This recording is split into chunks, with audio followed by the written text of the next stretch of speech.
could use a few more hours of sleep. Yeah. What are you, red eye? Did you red eye? We didn't get it. Oh, we're supposed to be quiet, aren't Here we go. We're about to go. we? Too late.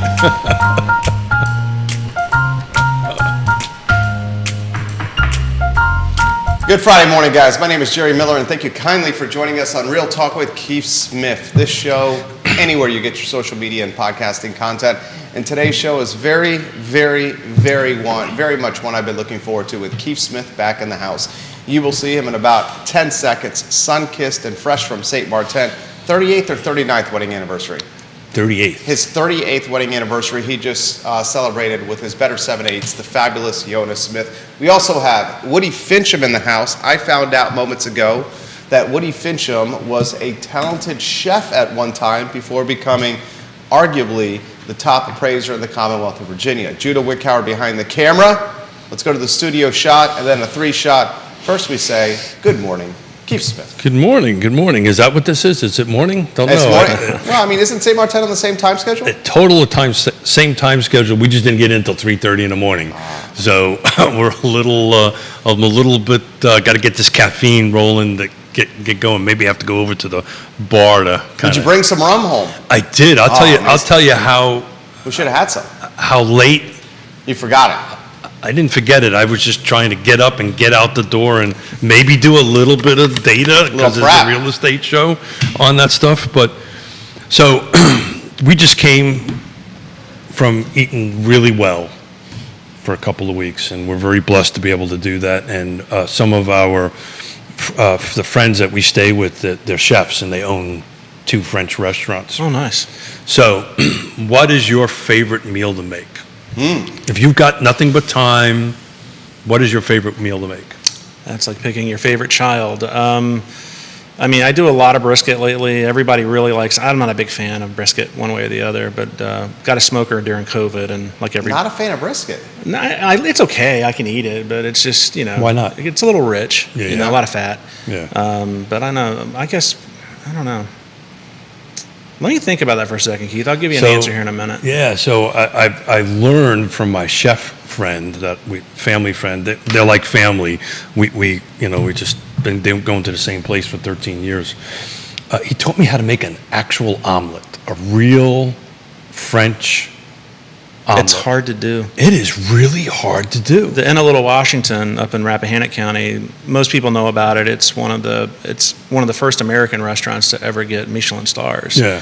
And Patrick O'Connell, the chef there, he's reworked the whole culinary scene. That's their test for you if you want to go there and do your externship out of culinary school. And if you can't do a French omelet, they will not hire you. Unbelievable. And I can tell you, after 2 weeks, I didn't make it.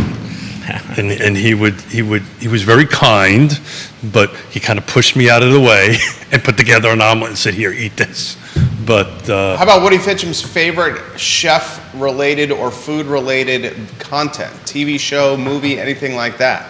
I think the biggest thing in the zeitgeist out there would probably be Bourdain's No Reservations. Yeah. Miss that guy immensely. Meant a lot to me in culinary school. I've seen him talk a couple of times. He's doing his speaking tours.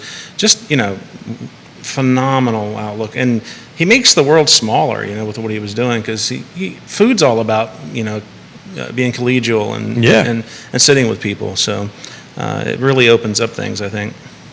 Well, I'll get. Do you have a favorite, Keith? Favorite? You know what? I've been watching the Steve Tucci. Oh. Stanley Tucci? Stanley Tucci. Yeah. My Italian side of me kind of got a little excited about it's a good show. It's a good show, and he does these often beaten path regions, right? Mm-hmm. So my family is from Puglia, which is Bari, which is not very many people know about, not many people go. It's where the Achilles tendon is of the boot, right? It's very south on the other side, and it's the fish there is to die for. Excellent. But anyway, now I'm hungry. Well, I'll mention one last one. Somebody feed Phil. Phil was the producer from Everybody Loves Raymond. Yeah. And the showrunner, and he He goes around all kinds of places. The guy like dances when he's eating. He's awesome. It's awesome to watch. He's awesome. I love The Bear. Woody's seen that on Hulu. Huge fan of Ratatouille, the movie. I can watch with my kids. So our last meal we go to is to this really classic French restaurant, and he makes ratatouille for me. And that is like the French omelet, not to get off on a geek thing here about food. Sure. But to make a really good ratatouille is very difficult to do. Tell us about your trip, Keith. Yeah, it was good. You know, we Yonna and I work quite a bit, and this is our going away to reconnect and celebrate our wedding anniversary. And as I tell people all the time, if we don't do this every year, we won't have a 39th year, because she'll finally get tired of me. and we will not be able to say we've been married for 39 years, working together for 37 years. But it's like going home, right? For us, it's like going home. And this trip was a little extra special because our French friends finally, after 12 to 13 years, felt comfortable enough to introduce us to their local restaurateurs, right? And it was really cool. We got to really see this firsthand on it. So it was a lot of fun. Favorite part of the trip? Oh, this is going to be really, really. This is the favorite part of the trip is holding my wife's hand and spending time with her. Really, my favorite part of the trip. Favorite part of the trip at St. Martin? That's very romantic and very touching. I appreciate that. It's being with Yonna. The swimming, the eating. It is true. Spending time with Yonna is my favorite part of the trip, and it's great food. If you like to eat, it's great food. We like the sun, so it works out. It's really nice. It's awesome. Actually, I'll tell you, favorite part of the trip, we did something different this year. So every time we go, we try to do something different. We went to a different island called Saba, or Saba, depending on how you pronounce it.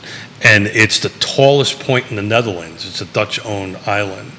And there's a hike, a 4,000-foot hike in 1.5 miles. And that's a lot of elevation. Us two crazy old people decided to go hike this. They fly in. It's the shortest commercial airport in the world. They fly you in, and we hiked all the way up to the top and hiked all the way back down with a bunch of 6 other very young Californian kids. And we beat them up and beat them down. So maybe that was my best part of the trip. Keith Smith, Yonna Smith, a little bit competitive. Phil McChesney, Jesse Rutherford, Supervisor Nelson County, hello. Thank you for watching. Councilor Lloyd Snook, hello. Michael Guthrie, hello. Neil Williamson, Thank you, Michael. Chico, we love you, Neil. Andre Xavier, Thank you, Neil. Brandon Harrop, I believe on vacation. Ellie Tucker, Tripp Stewart, the prolific investor. Andy Zeman, the talented broker. Ray Cadell. Just to name a few, Seth Liskey, the Stantonian real estate investor, and Donna Patton, a few names we're rattling off that are watching the program. Gentlemen, what kind of market are we in right now? A strong one. I mean, it's We're at the halfway marker, basically, of the year. Yeah, I mean, it's been up to this point, I think, a really good year. I know we've stayed busy with our mortgage lending work and among other types of work, but the VAs, I've got 8 or 9 VAs in my pipeline all the time. We're going to talk about probably a little bit later, the most challenging things you're seeing now. Is this market a little bit different than last year from your perspective? But in my Bob Barker, is that what we're calling these? Bob Barker card. I did a little quick numbers this morning. So we're about, 10 days away from the end of the month. 2024 car footprint year to date.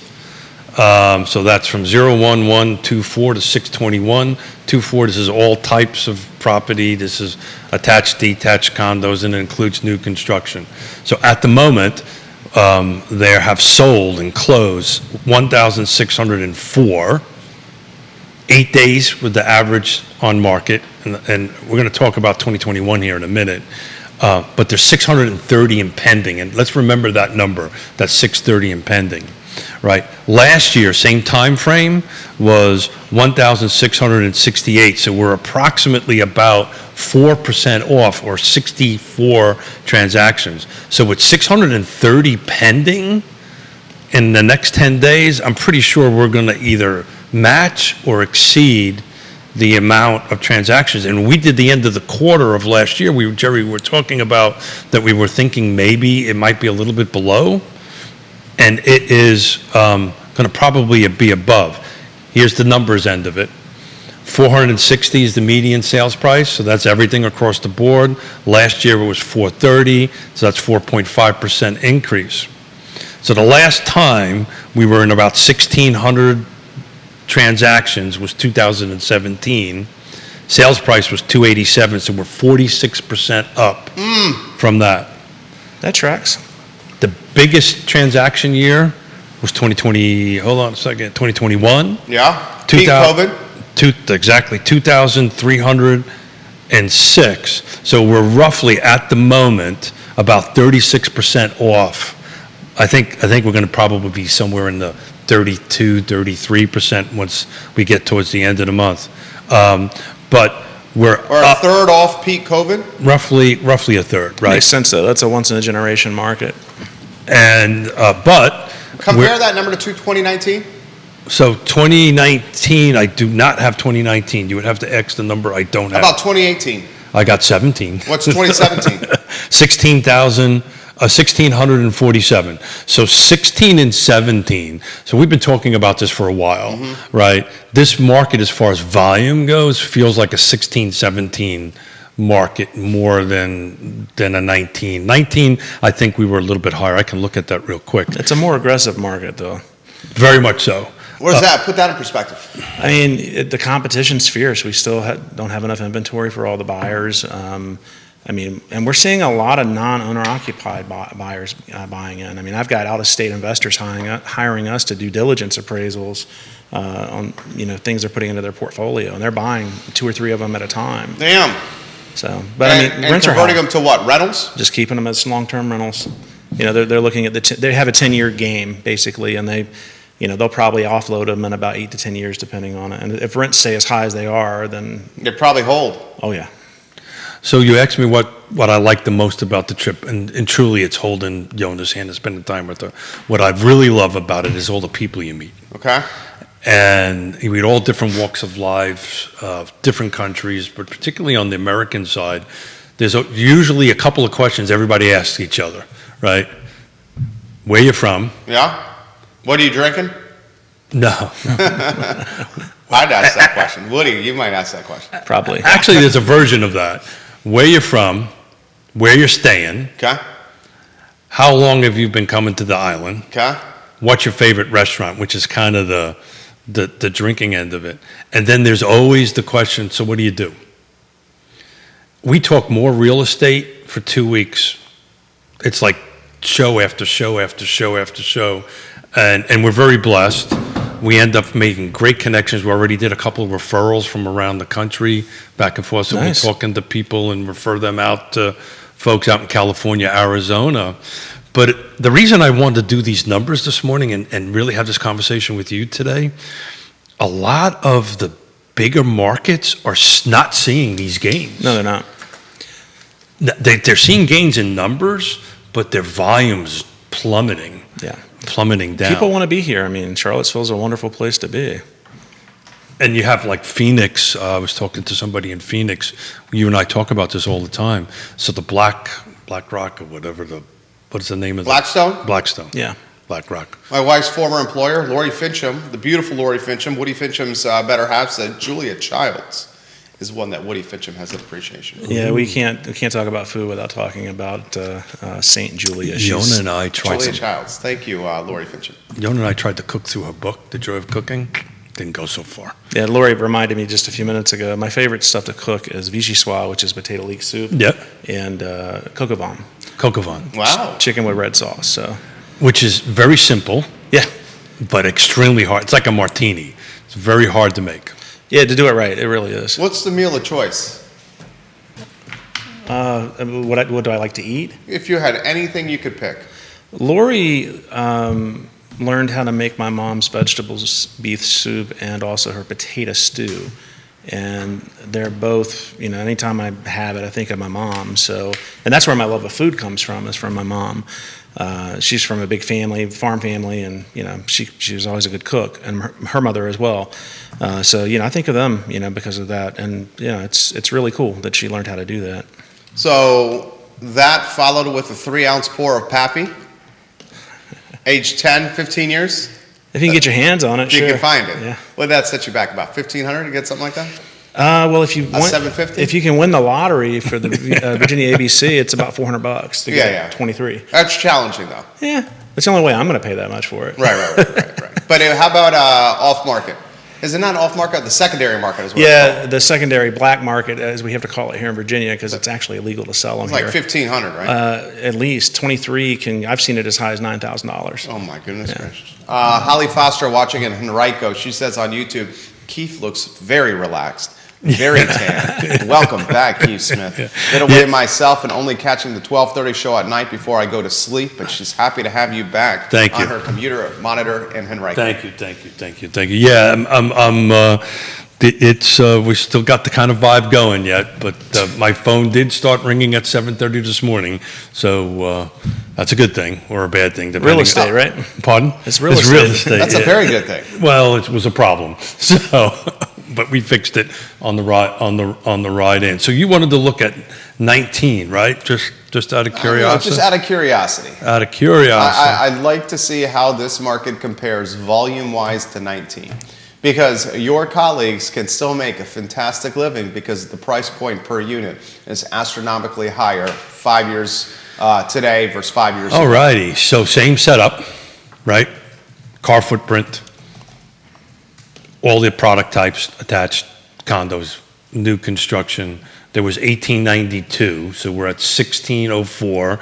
There was 1892. This is year to date. This is today, so we're not counting the last 10 days out there. Median sales price was 309 versus 460.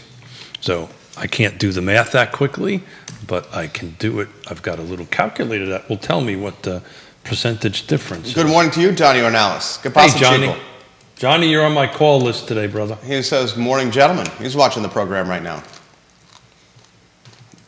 You're cracking 2019 data. Jamie Turner, hello. The Gordonsville real estate investor repping the Pep and Culpeper right now. Yeah, so we are 39.271781534446%.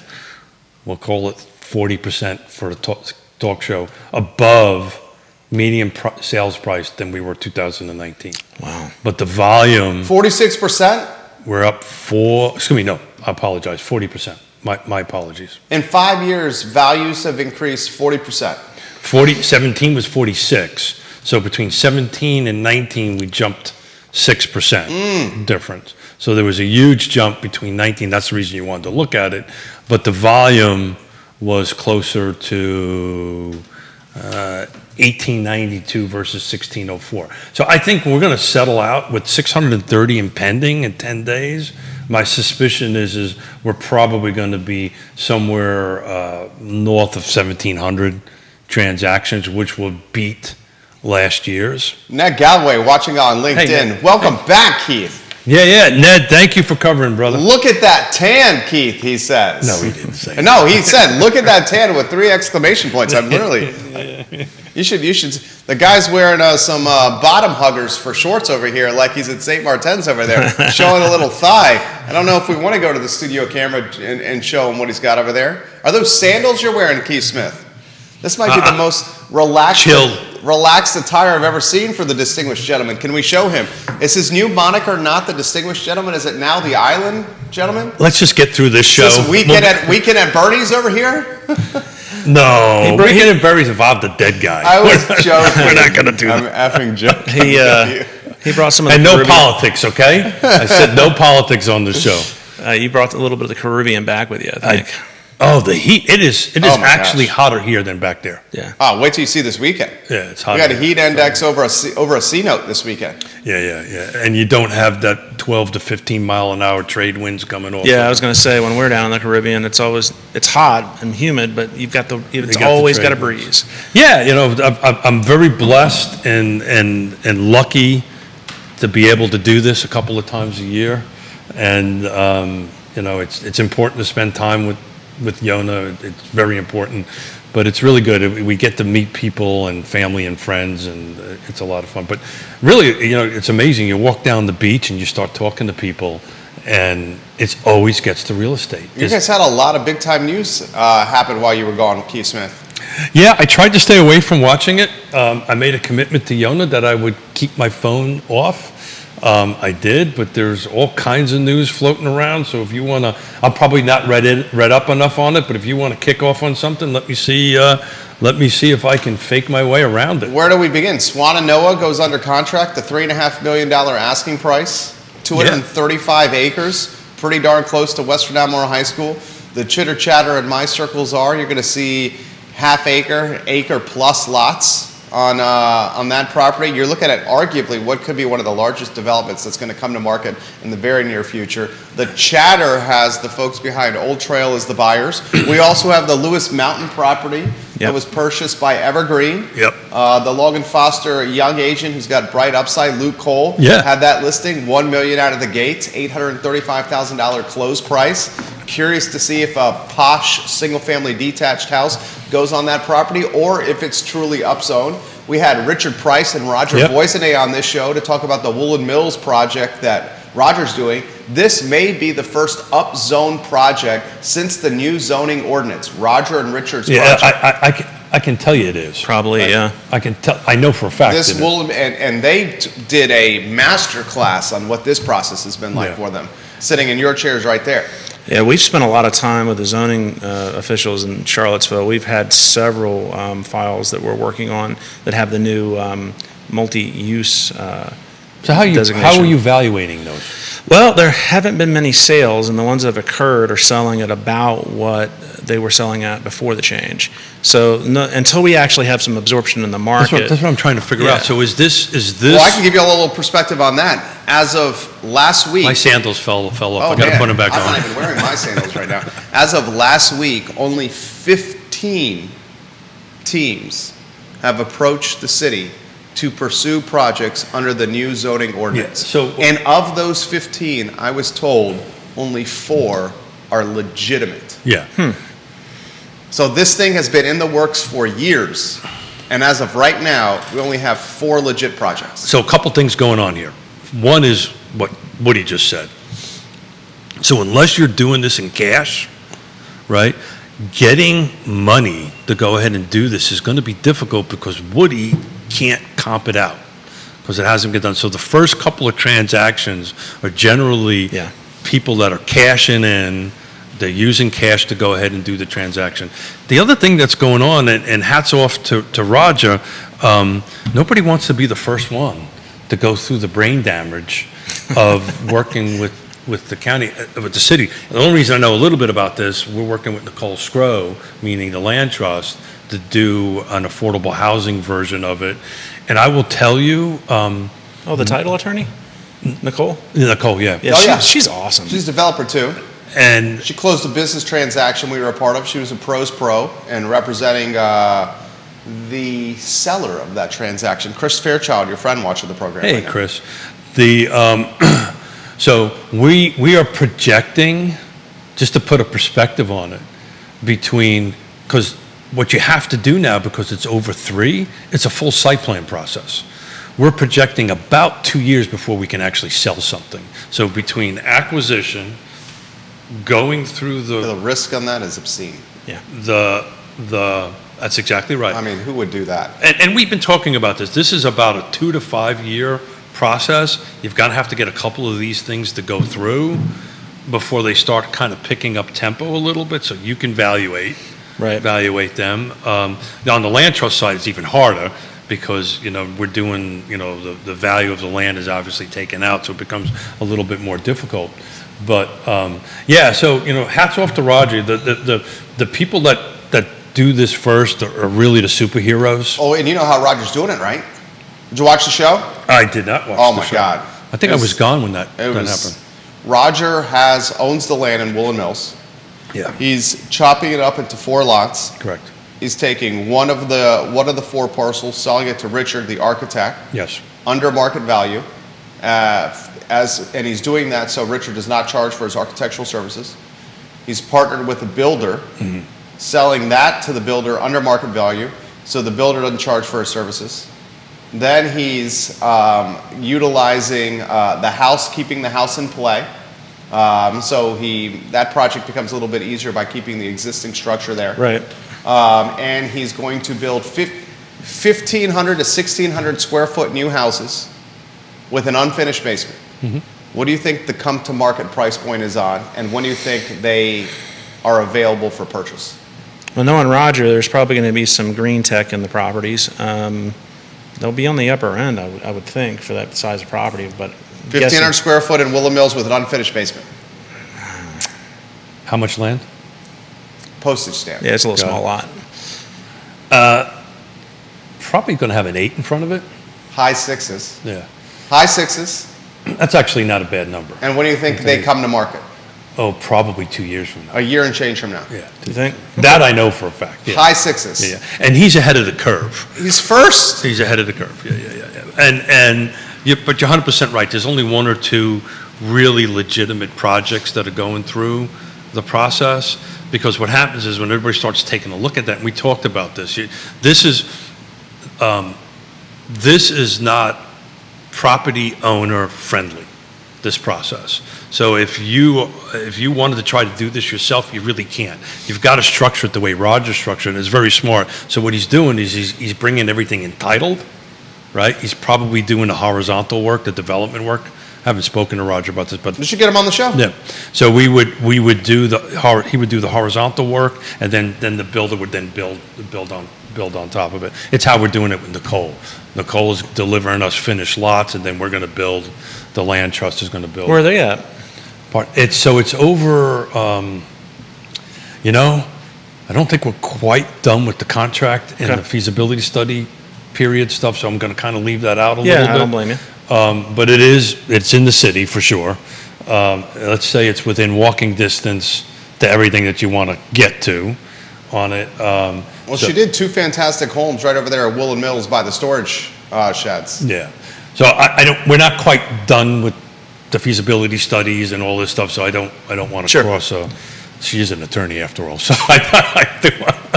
That's something we'll talk about with She'll get mad at me and text me. developer Bo Carrington on Tuesday. Good. Bo's good This very people. topic right here. Bo's good people. So what do you guys make of what we've seen so far from, it's no longer the DZO, it's now the NZO. Richard corrected me, the new zoning ordinance. It's not a draft anymore. It's the new zoning ordinance. Right. Have we seen anything of merit? What was that last part? I'm sorry. Have we seen anything of tangibility, merit, any proof of performance? Any affordability from potential increased There's density? how is there going to be affordability with that? You're just empowering people that have the means to make more money, that's capitalism. There's nothing wrong with it, but Bingo. The first one will be the land trust one that we run through, because we're going to be capitalizing on the affordability bonus density that you get on that. But it's very difficult. I mean, it's the sewer and water and sewer connection, there's sidewalks you have to do, there's erosion control. The amount of site work that's required on those is extremely expensive. Let's put in perspective the tap, just connecting the water. What are you talking, 19K? that's about right, I think. That's about right, but that's only the part of it though, because now you have to do a bond for that amount, right? And they don't give you your bond money back, right? That closed Judah's dad's development company, right, Judah? Yeah, we're still waiting for the ones on Nassau Street back from 2019. How long did it take for your dad to get the bond money back? He has not gotten it back. Yeah. They take How it- is that legal? I'm sure it's not, but you know. You're basically saying, how do you go toe-to-toe with the city? So they're allowed, man, I'll get myself into trouble here. It's just my first show and I'm going to be in trouble already. So they're allowed to constantly ask for things, right? And then you have to solve these problems. And then they don't tell you all the things that they need until they have different departments need different things, and one department doesn't talk to the other department. if they really, really, really, really want to impact affordable housing in the city of Charlottesville, what they should do is what happened in Portland and Seattle, is streamline the red tape. 25% of new construction is basically red tape. And what they've done in that is if you're doing an affordable housing project, let's say the land trust, we get one person that's attached from the city, that's attached to the project, who walks everything through. And sometimes what happens is you're working with Woody, and we're now 6 months into this, and Woody takes another job. Yep. And guess what happens? All your institutional knowledge just walked out the door. And we go all the way back to number one, and then we have to keep on doing it. So when you have somebody walk it through, it helps a lot. But this conversation came up on the beach all the time. You know, how are we going to increase inventory, right? And, you know, how we're going to bring stabilization to the housing market. And, you know, everybody that I was talking to on that, and these are all from all over parts of the country, is we need more. And it's just, you know, when it takes 2 years, it's going to take 2 years to produce 6 affordable housing units. Let that sink in.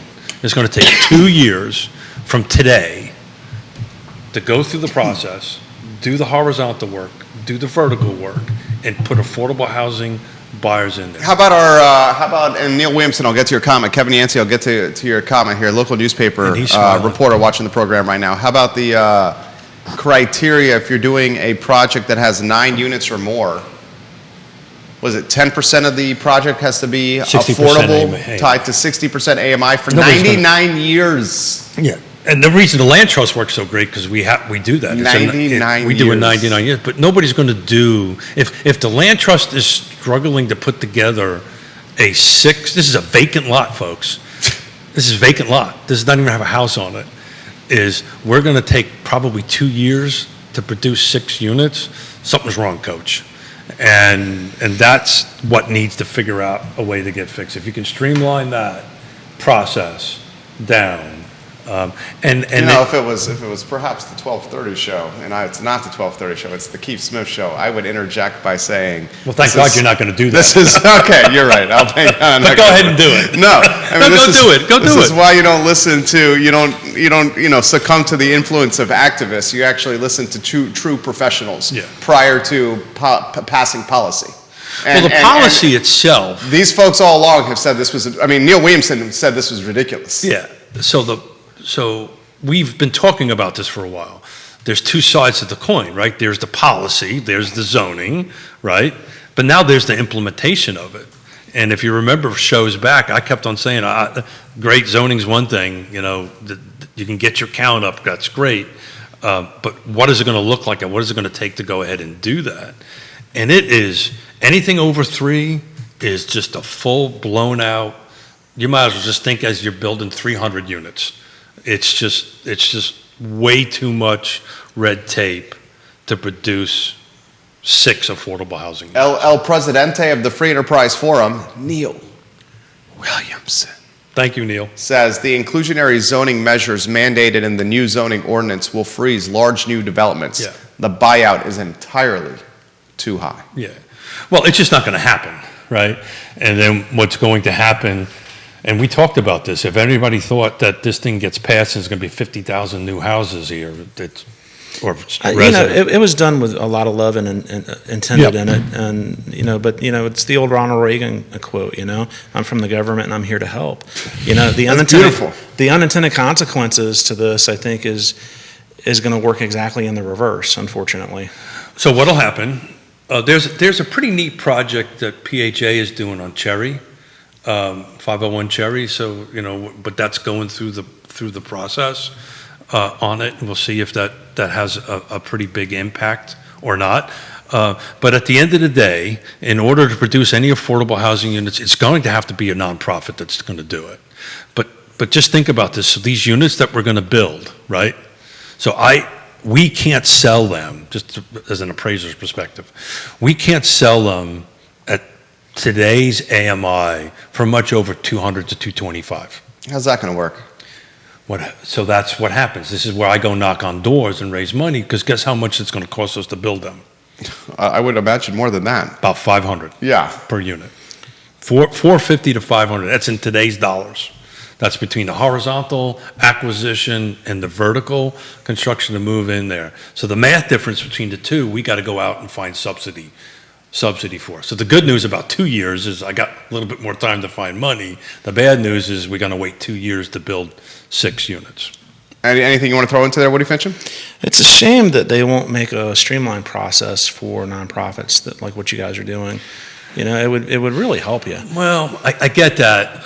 The pushback, though, that I saw out west, the for-profit guys were like, well, hold it, time Yeah, out. how's that playing field different than our playing field? Yeah. That's what I would say. Well, the difference is that they're building this thing at a net loss. They're having to get donation money to do it to solve a problem that the city was trying to solve in the beginning. But wouldn't the for-profit, just playing devil's advocate, sake of a talk show with the professor, Woody Fincham, wouldn't the for-profit guys say they're cannibalizing potential market share from us, and they're doing it in a way that gives them opportunities and shortcuts and advantages that we don't have? This is more for a developer to answer, but my perspective on it would be this. There's never going to be any projects in Charlottesville large enough, at least in the next few years, that's really going to attract any of the substantially large development companies and builders. And why is that? There's just no scale to it.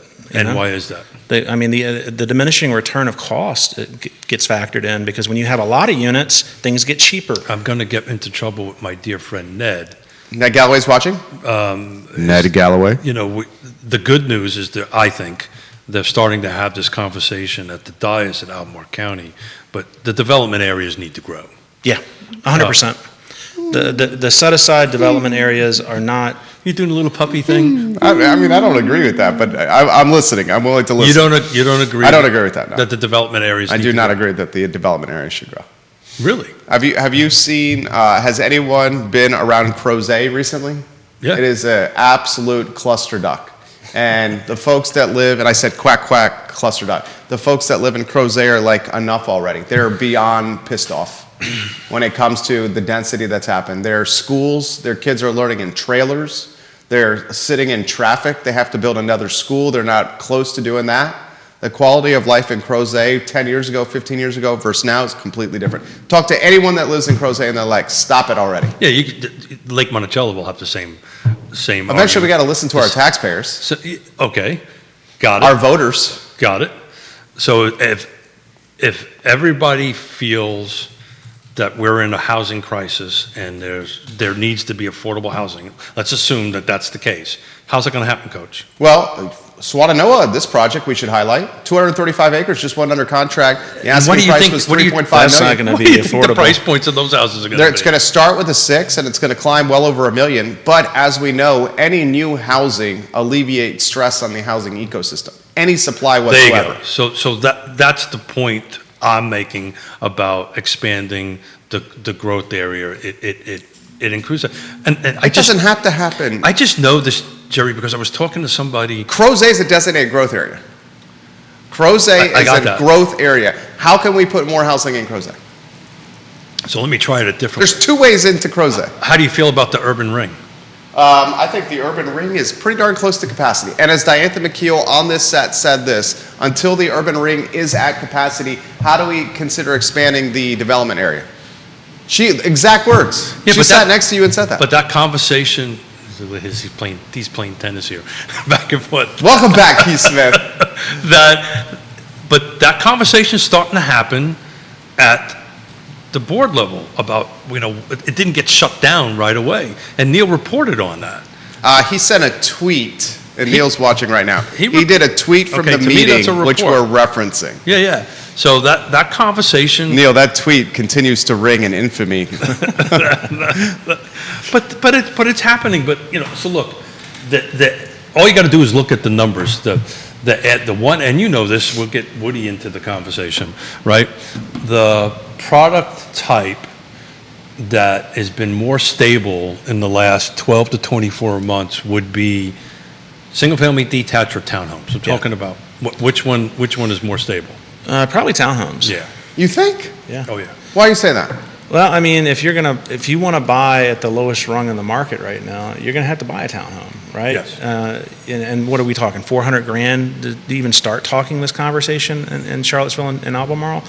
I mean, when you get over to the valley, you can find some in the high 2s. but you're going to live in some place like Grottoes or, those places, which are wonderful communities. They're just, if you're commuting to Charlottesville every day, it's a drive. It's a long ways. But yeah, I mean, I sort of agree with Keith on this in the sense that I think that, it's supply and demand. There's such a limited amount of supply of land and places where you can build. The only way to normalize pricing is to have more of it. However, we have a lot of investors right now that are going to buy. If things become available, they're going to snatch it up. You should put that in perspective. In fact, Kevin Yancey in Waynesboro says, how about 3 corporations owning 200,000 to 300,000 homes nationwide that were converted from single-family homes strictly to rental for pure profit? Yep. You have a client base, not saying that it's major corporations like this, but you're seeing some of this deal flow. Oh, absolutely. But not at those huge numbers. And he's talking about like Phoenix and He's talking and like Nashville. Blackstone and BlackRock. Yeah, Blackstone just had like a 200-unit subdivision in Oklahoma. It's an entire rental community, every unit in there, and they're holding it for the long term because, I mean, their return on the rent's ridiculous right now. Right, it's genius. It's genius. Put in perspective what you're seeing. It's just folks that are looking to buy in the upzoned areas, where we're, CX3 and CX5, I believe, is the zoning. I'm probably wrong because I don't have it right here in front of me. But, the folks are buying those with hopes to add additional units. That zoning also allows you to have mixed use, so you can actually have some commercial with it.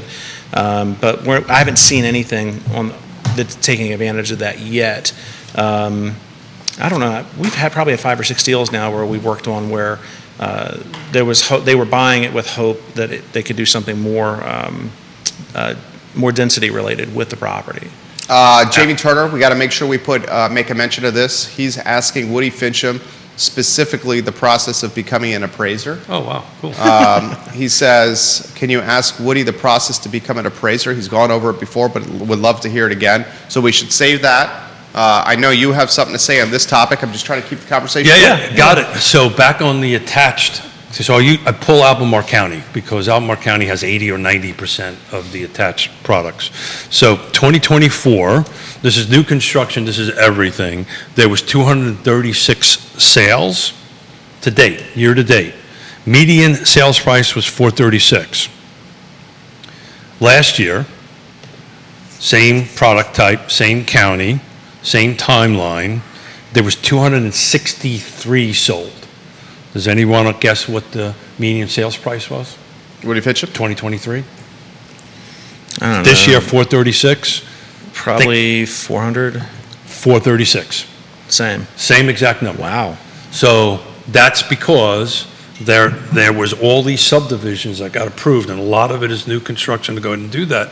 But if you group everything in, we're 4.5% up higher, which includes a single-family detached. So if I went and did the single-family detached numbers, I guarantee you the percentage jump on that is much higher. Joe Meyer having some fun. Good morning, gentlemen, and Woody. Joe, that's Woody's boy. Yeah, I love Joe. He's That's awesome. Woody's boy. I'd rather not be a gentleman because Joe's not a gentleman either. Where's Joe watching? Out of Louisiana. There we go. Joe, we love when you watch the program. We love the humor you add to the comment section. Some good fisherman and loves good food. If you're ever in New Orleans, he's the guy to take you around. Randy O'Neill watching the program. James Watson, your brother-in-law. Hello, Hey. Corbin Snow. Welcome to the show. Thank you for watching the program. Rob Neal watching the show. The who's who of Charlottesville on the program right now, ladies and gentlemen. I'm seeing elected officials from 4 different jurisdictions watching Real Talk with Keith Smith right now. Hey. Do we talk Swananoa? Do you want to do some crystal ball projections or some cocktail hour conversations? We're just missing the cocktail. What jurisdiction does that fall under? That's Augusta, right? That's Augusta. Yeah. I mean, Augusta is Okay. they're pretty easy to work with, at least from what I've seen on my end. I'm sure, like any municipality, they've got their speed bumps too. But I don't know. I'm a little mixed on it, to be honest with you. I hope they don't do a huge density up there, just because it kind of takes away from the bucolic nature of where it is. 236 acres in Afton. Yeah, so, $3.5 million ask, under contract right now. yeah. That's a lot of rooftops. Look, the could views be. are off the charts. Oh my God, It's going to be, that's a mountain. yeah, I think the numbers that you quoted are going to be light, What do you mean? 800 I think you're going to be looking somewhere north of $1 million when Oh. this is all. On the entry? They're going to have to raise By the it. time it's done, my God, what they have to go through to develop that and build on it. We'll be talking about this as long as you'll have me for another 2 or 3 years, right? Before we even see anything come out of the ground. Would you call that Central Virginia? Oh, That's Central Virginia, right? It's right on the edge of the Shenandoah Valley, so no, I wouldn't really consider it. I think once you get over the mountain range, you're in That's the a valley. valley. It's Yeah. You say that's the valley? That's right on the cusp, right? Somebody who's lived there needs to answer that Oh, question. Kevin Yancey, that's a great question for you. John Blair, that's a great question for you. What kind of views do they have off of the property? Pretty sick views. Yeah. I've So played some golf there. They're pretty sick views. Anybody building that development would be crazy not to capitalize on that one fact. Panoramic views of That's the what I'm trying valley. to tell you. The numbers on Yeah, that. it's going to be a second home community it's for a gonna lot of be people. off- Oh, you think it will be a second home community? Yeah. Yeah, you get away for the weekend. And the question becomes, do they keep the golf course? Do they keep No, I don't that? think the golf course is staying. Yeah, got it. Because they need it for the house. Exactly. Well, that Single that family golf course is detached, rough. Albemarle And the County. golf course was a goat track. It was a goat track. Albemarle County, single family detached, year to date, 24, 445 units sold, year to date. 660 is the median sales price. This is everything, right? New construction and existing. 23, 449, so 469, so we're a little bit down, but the number was 615. So my point we're making is the attached product in Albemarle County stabilized, Yeah. right? Because a lot of it all of a sudden started coming to market that started 4, 5, 6 years ago. It just happened to be timed right. Supply and demand. There you go. And on the single-family detached, we're up 45, if I'm doing the math right, 45 grand year over year. Median prices, I'm sure, once we take a look at it a little bit harder. But anyway, there you go. What do you think of that, Woody Fincham? I mean, it tracks. I mean, with all the data that we run in our office, we're doing a ton of attached homes. We do a lot of work for Gray Fox Mortgage, Todd Jenkins and his team over there, and they work with Greenwood. And I've got a deal going with Greenwood, and Todd's doing a great job for us. yeah, Todd's wonderful. I've known Todd ever since he was a baby loan officer like 20-some years ago. I was a baby appraiser at the same time. Got to answer the question on how to become an appraiser. And Wahoo89 watching on YouTube, he says, I grew up in Rockbridge County, go Who's, and he's watching from, is it Gallatin, Tennessee? Right wow. now. Who is this? I'm sorry? Watching Wahoo89 is Oh. his handle on YouTube. Gotcha. Yeah, I don't know where that is in Tennessee. Do you want to highlight the appraisal process? How Yeah, to become appraisal? it's long and boring, but I'll try to make it succinct. So becoming an appraiser is very difficult because it's still mired in an old apprenticeship type system, which is a good thing because you need to have real world experience before you start, working on appraisal work, particularly for lenders. But you have to find a mentor, and finding a mentor is very difficult because You're training your competition. exactly.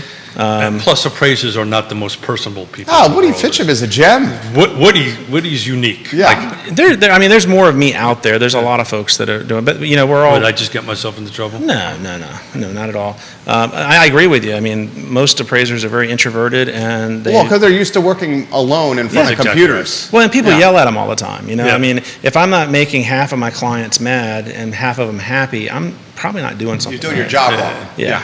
The mentorship can come before or after, but then you've got to become a certified residential appraiser. You got to have 200 hours of classroom time. That's a lot. It is, and then if you want to be a certified general appraiser, which does commercial work and non-residential work, you're looking at 300 hours, and you have to have a college degree to get your CG as well. Dang. Yeah, it's. Maybe you're highlighting why we have a shortage. I don't know that we necessarily have a shortage. We've got a lot of appraisers who have removed themselves from the lending game because they're using appraisal management companies that are. You've essentially got like 8 or 9 major appraisal management companies out there, and they do all the hiring for, they procure appraisers for lenders across the country, and they are running an oligopoly. I mean, they can set the market rate, and proof of it here in Charlottesville, I get a much higher median fee than someone in Northern Virginia because there's so many appraisers in Northern Virginia. And they're paying them work that we'll get $750 for. They're paying them $200-300 to do. And you can't do quality work at that price point. Just to tell you how, just to change gears a little bit, the impact of what we do, or the impact of the internet and technology. My brother-in-law, James, is on a plane from Poland to here, watching the show on the plane, and he's messaging me, "Great show, guys." So he's on a plane from Warsaw, Poland, to here, watching the show. You're getting props from people in Tennessee and Louisiana right now. I mean, it's not about the show and about me. It's just the technology that you can sit in a plane. Small world. Man, it's getting smaller. So some insight on the Swannanoa thing. This is from Kevin Yancey, who lives in Waynesboro.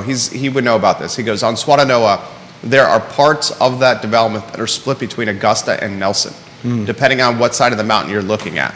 Well, that throws an interesting wrinkle in the process. He says Phil Delaney, who's passed away, his estate now is managing his many holdings. Many of those holdings are on the market for sale now, including a fantastic piece of property on Ivy Road, which Andrew Hardy has the listing. Phil Delaney's Swannanoa Castle property is actually split in all three, Augusta, Nelson, and Albemarle. No kidding. Which was put on the feed. And this is an interesting comment from the mayor of McIntyre, Bill McChesney. He says, is that Swannanoa development not against a national park? And how does that affect the development process? Hugely. So let me make sure I understand, because I haven't read up on this, so I just want to make sure I got it. I think you may be looking at the next big project in the area here. Let me just ask the question. Please. And make sure I heard you, because my hearing aids are not working right. So this development is going to be in 3 different jurisdictions? No, the Swannanoa project, parts of it are split between Augusta and Nelson. Okay. Now he's talking the Swannanoa Castle, which is a different property. It's in Correct. 3 jurisdictions, Augusta, Nelson, and Albemarle. So the golf course is in 2 jurisdictions, which is going to be Parts of it. Yeah. That complicates things on the magnitude that I can't explain. But if you think this is complicated, it gets even more complicated, because you have to go through 2 separate processes. 2 separate rezonings, more than likely, 2 separate site plan processes, and oh, by the way, backing up to the National Forest, you're going to end up, Army Corps of Engineers get involved in projects of this size. Yeah, that's going to be a huge environmental study on that. Environmental studies. I guarantee you there's something that's endangered within proximity of the property. Well, some caterpillars or, something. It'll be something. So this may be a great conversation for a talk show amongst 3 guys at the moment, but the road from this conversation to reality is extremely long, extremely expensive, and can blow up at any given moment. Yeah, I mean, in the end, the carrying costs to get to start putting finished products in place, you'd have to have, in order to get it, you're going to have a very high price point on it. Yeah, I'm not in the room. Kevin pushes back on Bill McChesney's comment. He says it is not by the National Forest property. That is further east, down the Nelson side. So he's pushing back on what McChesney said. Irregardless. And I love this. We're having conversations with everybody on the internet right now. And a guy in a plane. It's fantastic. Irregardless, the phase 1 environmental, the erosion and control, all this stuff is going to be very expensive. The way this thing is set up, it's on a study period. Yeah. And it's. The reality is someone's going to pay close to $3.5 million to this. And it may not even come to fruition. And if you're going to pay close to $3.5 million to this, you're going to have done some due diligence. I mean, they ought to So how much do you think that's going to cost? The due diligence? The period? No. Timeline, if How much do you think the closing price for the 235 acres is? No, the purchase price, I'm talking about what do you think the due diligence cost is going to be on this is completely up your alley here. This is not my... No, I think you're going to nail it. This is not my wheelhouse at all. I think you're going to nail it. I would imagine you're a ways away from seeing any kind of housing here. And here's an appraisal thing. Any appraiser watching will get the joke, but it's an interim use thing now. So take the property the way it sits, because those buildings are going to be there for a while yet. Turn it into a horror movie set and lease it out to some movie studios, because that hotel is freaky and scary. Oh, you're talking about the late Phil Delaney's hotel atop Afton Mountain. Yeah. With that ridiculous view. Yeah. I think it was was it previously a Howard Johnson? I think it was. It was, yeah. They used to actually have a Howard Johnson's. With a restaurant there as well. Real honest to Yeah. God. Yeah, so if that study period is anything less than 6 months, I'd be surprised. It's probably close to a year. It's probably $500,000 to $750,000 worth of work. How many houses? I would have to look. That's part of the problem because How much water do they have up there? I mean, And how much is actually I'm just talking about, let's go back to our conversation about the city zoning, right? Just opening up the zoning ordinances. Now you've got to open up 2 separate zoning ordinances, one for Nelson and one for Augusta County, and find out how much of it's in Augusta, how much is in Nelson, how is that all going to work? Are they similar zoning ordinances? Do they have different density requirements? Anytime you have a project that is split between 2 or more jurisdictions, it is ridiculously complicated. Do we want to make any predictions? Guys, this is so fun. I'm having a great time with you guys. The band's back together, and I'm very happy. Do we have any predictions on... I got to take a nap. You got to take a nap? I got to take a nap. Folks, it's not because of his wisdom and experience. It's No, that because hurt. the man has not slept. He Got into hopped the 3:30 plane, right? Got in at 3:30 So you're pretty much on a bender right now. I'm on a bender. Whatever. This is a 60+ version of a bender. It's not a bender. It's like, oh my God, I got in at 3:30, woke up at 5:30, and I'm on about 12 cups of coffee. Do we want to make any predictions on what is going to happen with the Lewis Mountain rancher that was listed at $1 million that just closed at $835,000, purchased by Evergreen, Well, so the builder, so that's- remodeler, developer? yeah. So I can tell you that's a pretty simple question. They're just going to go. I would say the path of least resistance, put $250,000 into it and come on the market at $1.5 million, $1.6 million. Or I'd have to relook at the site plan and look everything like that. Throw a second or third unit on there. You know, if you don't disturb so many square feet. 303 Alderman Road, if you want to take a look, Woody. Thank you. 303 Alderman Road. If you trying to don't find it. disturb a certain percentage of the lot, you don't have to do erosion control, yada, yada, yada. I again, not knowing the geometry of everything, you know, either demo it and put 3 homes on there. I don't see that happening. Yeah, I think the expense to do that's a bit, That's what I'm saying. yeah, a bit thing. But they'll do something very similar. We saw that Spanish hacienda Yeah. in Ivy, remember? I Next to remember. that lot that they were going to build on. I remember that. A spec house. I remember that. And they turned that Spanish hacienda in Ivy into a beautiful But house. here's the difference. Right? Yes, but here's the difference. You remember? I do. No. I remember. Hello, my name is Keith. Yeah.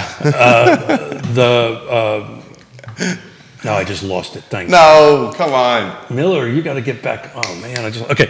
But that particular piece of property, though, you couldn't by right put 2 or 3 more. Well, it would be 2 more homes on there. Here's the difference: if you can physically fit it on there, you can carve that up, much like Roger's doing. That's literally what Roger's doing, right? And Roger's kind of laying the groundwork for everybody, you know, as a template to follow. Big words, template. Used another big word. So you say you're a former developer. You know Lewis Mountain has homes that trade for $1.5 million and up, $2 million easy. $835 purchase price. I can assure you this: it's not going affordable. Yeah, my question on it is this: that's not an area where you're going to see a lot of. If they start doing this in that neighborhood, it's going to change the entire What's the composition. geometry of the lot? I haven't looked at it, but I'm just looking at the If there's enough pictures of the house. if there's enough geometry on the lot I can tell you that. that you could put, you know, an ADU, a second unit in the back or something like that. I just don't have the geometry and the layout. 1,900 square feet. No, I'm talking about the lot shape and where does it back up to an alley. I just don't have that committed to memory. 0.31 acres. Yeah. How about 835? I have it here for you in just a second. Yeah, the geometry is what is more important, not the size. What if you put 250 into it? Right? Then at that point you're in $1,085,000. And if you can carve off. Come on market, $1,400,000, $1,500,000, $1,600,000. New roof, new HVCs, do essentially what they did with that Spanish hacienda. Yeah, but the guys over at Evergreen are also developers, so Yeah. they're going to be looking to capitalize on the new zoning ordinance in some way. There's a little bit of topography to the property, but, it's a typical corner lot. I mean, It's a corner lot? But Okay. that house sits right in the middle of it. Yeah, does it? Yeah, okay. I would almost think you'd want to rip it off. Well, You're saying raise the house. Dang. I mean, if you want to maximize What do what they you can pay do for it? there. $835,000. so figure $100,000 to tear it down.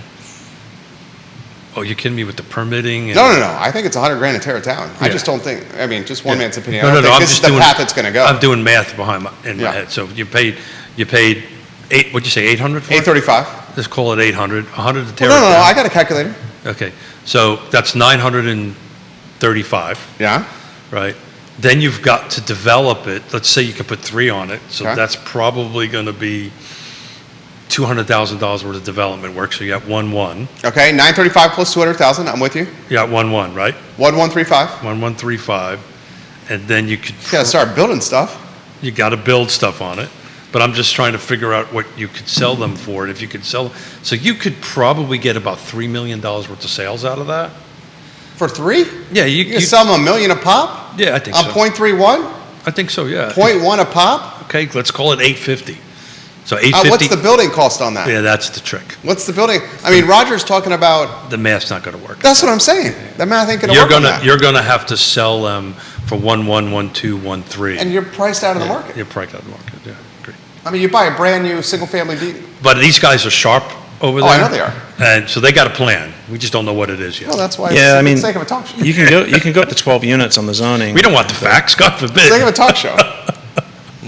Bill McChesney says it was a Howard Johnson restaurant with cottages around Ooh. it, a golf station at the US 250 level. The motel on top was at one time a Holiday Inn with an Aberdeen bar and restaurant in it. And in the winter, there was a small ice rink.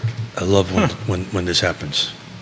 What's that? It's when Yeah. we're past time here. No, we are past time. That's good. It was easy peasy, Sunday breezy. Judah Wickhauer behind the camera. Woody Fincham, some closing thoughts, my friend. Just happy to come back on the show and Love you, Woody. chat with my friends, and it's always interesting. It's You real know any? estate. You know any friends? Yeah, I got a couple. Sitting you're sitting with them right You're here. a lucky guy. We're sitting with them right here. Keith Smith, some closing thoughts. So I'm thinking you're going to see at the end of a little guesstimation here, a little crystal ball. I think you're going to see by the end of the second quarter about 1,700 transactions happen, which is going to beat this time last year. I think you're going to be holding about 460, 465 is the median sales price. But again, to put it in perspective, compared to 2017, which was the last time we were around 1,700 on it, we're 46% up in value. That's the full car footprint. So from 2017 to now, we're about 45, 46% up in price, and we're about flat if we were back, looking at 2017. Keith Smith, Woody Fincham, Keith Smith, Judah Wickhauer, online at realtalkwithkeithsmith.com, wherever you get your podcasting and social media content. Click the Partners tab on the website. Look at them Please. on screen. The trusted people in this game we call life. I Love CVille show, 1 hour and 7 minutes. So long, everybody. That was fantastic. Thanks, guys. Woody, thank you. Thank you for the last minute filling in.